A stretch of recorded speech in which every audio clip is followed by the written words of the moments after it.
다 함께 사도신경 하심으로 1월 26일 새벽 예배를 하나님께 드리도록 하겠습니다.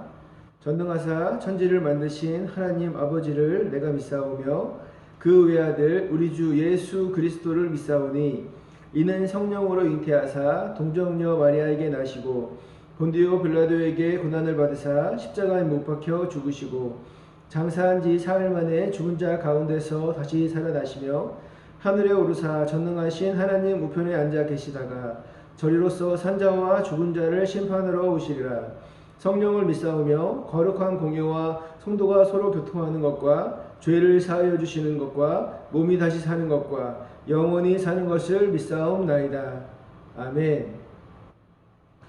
오늘 함께 나누고자 하는 말씀은요, 사도행전 27장인데요. 제가 10절과 11절을요 먼저 여러분들께 봉독해 올리도록 하겠습니다.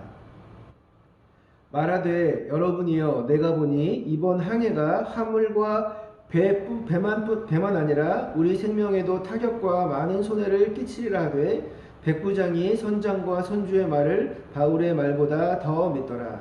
아멘.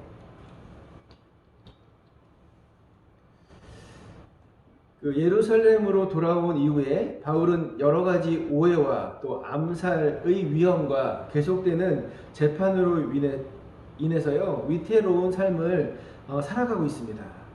이 천부장 루시아에서부터 이 벨리스 총독 또 베스도 총독으로 이어지면서 그리고 이 전장에서는요 이 아그리빠 왕에게까지 이어지는 지루하고 또 위태로운 재판의 결과는요 바로 무죄였습니다. 그러나 바울이 베스도 총독에게 로마에 가서 재판을 받겠다고 요청한 것으로 인해서 바울은 석방될 수도 있는 상황이었지만 돌이킬 수 없이 로마로 압송되어야 했습니다. 바울같이요 유대인의 법과 헬라인의 상황을 잘 아는 사람이 자신에게 대해서 어떠한 결과가 나올 거라는 것을 몰랐겠습니까? 이것은 지난 23장에서 예수님께서 바울에게 담대하라 내가 예루살렘에서 나의 일을 증언한 것 같이 로마에서도 증언해야 하리라 고 말씀하신 것을요 이 바울 스스로가 이루기 위해서 노력한 결과가 아닐까 생각합니다. 바울은요 자유롭게 이동할 수 없는 상황 가운데서도 예수님께서 말씀하신 것을 이루기 위해서 베스도 총독 앞에서 나는 로마에 가서 재판을 받겠노라 라고 선언하고 모든 재판을 보이콧을 하게 됩니다. 하나님께서 주님의 뜻을 이루시는 방법은 참으로 다양한 것 같습니다. 바울같이 오랜 시간을 이 복음 전파로 살아온 사람이라면 커다란 마차에 호위병을 두고 주변 사람들의 환송과 또 환대를 받으며 로마로 가게 해 주실 만도 한데요. 하나님께서는요, 이 바울을 죄수라는 그 위치에 서게 하시고 또 죄수들이 타는 배에 태워서 로마로 압송시킴을 통해서 로마로 가게 하시는 것입니다. 그런데요, 이것을 나쁘게만 볼 것은 아닌 것 같습니다. 차라리 잘된 일일지도 모르겠습니다. 당시에는요, 이 모든 지역의 이 디아스포라 유대인이 바울을 죽이려고 혈안이 되어져 있는 시기라서 자칫 석방된 이후에 혼자서 로마로 가기에는요 더 많은 위험을 감수해야 하는 그런 여행이 되었을 것입니다. 하나님께서는요 비교적 유대인들로부터 안전하게 군사들의 호위를 받으며 배를 타고 해로를 통해서 로마로 가게 하신 것은요 어쩌면 가장 안전하고 빠른 길일지도 모르겠습니다.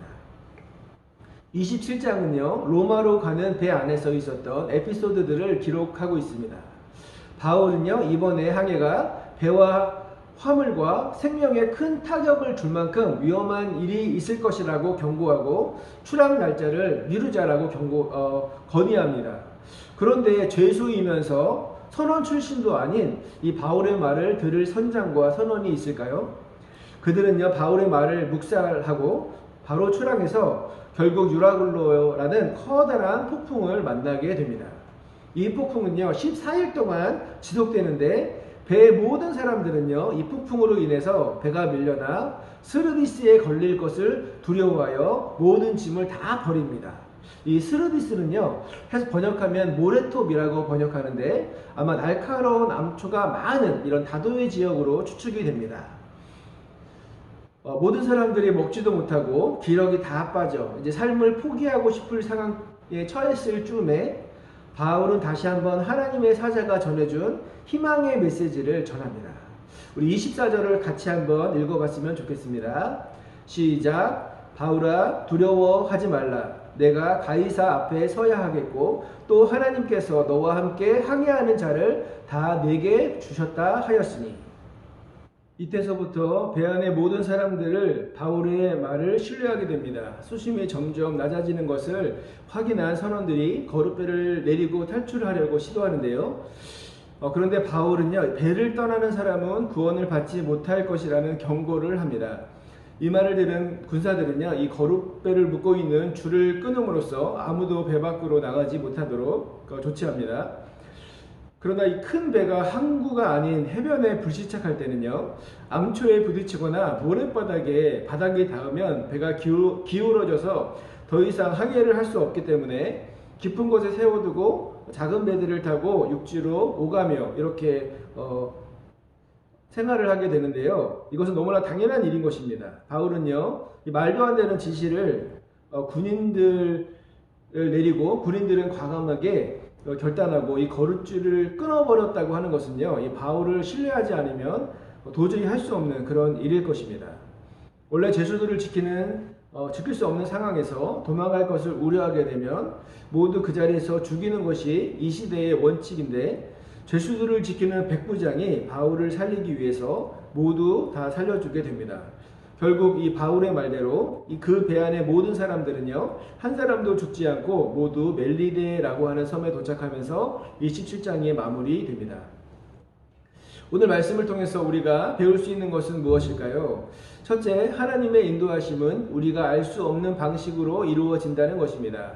로마로 갈 것이라는 하나님의 말씀에 죄인의 모습으로 가게 된 것은요, 바울조차도 전혀 생각지 못했던 방식이었을 것입니다.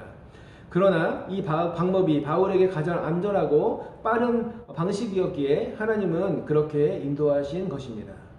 둘째, 바울의 모습 속에서 우리가 세상에서 어떠한 삶을 살아야 되는지를 생각하게 합니다. 처음 배를 타고 갈 때는요, 바울의 말이 한낱 죄인 중에 한 사람의 말이었지만 항해를 마칠 때쯤에는요, 바울의 말이 모든 사람이 순종하여 위험을 무릅쓰고 거룻배를 매단 줄을 끊어버리는 모습을 보게 되는 것입니다. 크리스찬의 삶이란 바로 이러한 삶이 되어야 되지 않겠습니까? 비록 지금은 무시받고 질타를 당하고 할지라도 지속적으로 진실된 마음으로 중보하고 섬기며 나아갈 때 언젠가는 우리들을 인정하고 신뢰할 수 있는 관계로까지 나아갈 수 있을 것입니다. 그래서 나의 행실로 인해 한 영혼이라도 주님께 돌아온다면 그보다 더 기쁜 일은 없을 것입니다. 사랑하는 성도 여러분, 오늘 하루 살아가시면서 세상의 빛과 소금의 역할을 감당하시는 귀한 하루가 되시기를 다짐하는 그런 귀한 시간이 되시기를 축원드립니다. 기도하시겠습니다. 우리 주기도문 하시고 중보기도 나누도록 하겠습니다.